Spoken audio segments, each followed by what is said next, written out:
Hai apa semua, selamat jumpa dengan saya. Okey, pada ini saya berada di Dubai Airport Dubai. Ini keadaannya Okey, beginilah keadaan pada waktu pagi suasana di sekitar Airport Dubai, di mana banyak kenderaan teksi yang keluar masuk flight saya pagi. So saya sampai sini dalam keadaan berpisah-pisah dalam keadaan baru turun daripada pesawat.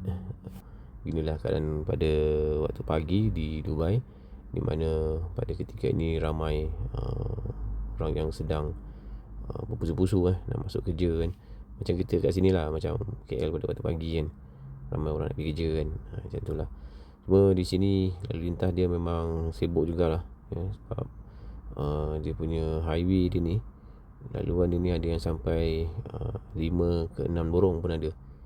Walaupun begitu dia punya kesesakan lalu lintas dia, awak tengok kat situ sesak je kan.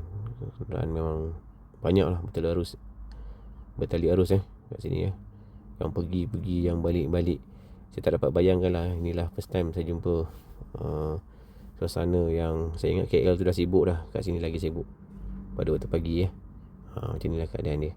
Tapi yang bagusnya kat sini kan, saya dapati diorang ni sangat kurang gunakan horn lah. Yang tentang tu, disiplin tu memang saya suka lah Ada negara kan, kalau awak pergi kan, nanti kan awak tengok kan, sikit-sikit nak horn. Aduh, jangan main horn sebab horn ni bukan satu benda yang elok Horn ni kalau awak horn kat haiwan pun tak suka, sebab bunyi horn tu adalah bunyi yang menyakitkan telinga tu nak didengar dan horn ni jangan gunakan sembarangan, dia akan menyebabkan orang sakit hati memanglah horn tu bagus, tapi elakkan gunakan horn. Contohnya macam kat Dubai ni, dia orang sangat kurang gunakan horn Okay, beginilah kadang kereta-kereta Pak Arab kat sini bukan kata Pak Arab saja, macam-macam orang ada kat sini.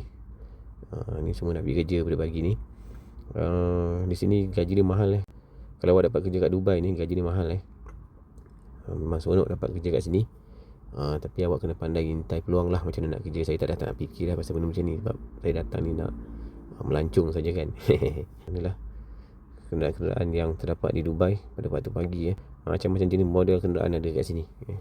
Memang kalau tak salah saya lah, kat Dubai ni dia punya kenderaan dia tak ada cukai dan ada kenderaan yang awak boleh dapat percuma kerajaan boleh bagi dengan kelayakan awak tu, dia akan dapat percuma, awak akan dapat kenderaan percuma. Ini adalah pengalaman saya tak dapat lupakan ketika datang ke Dubai.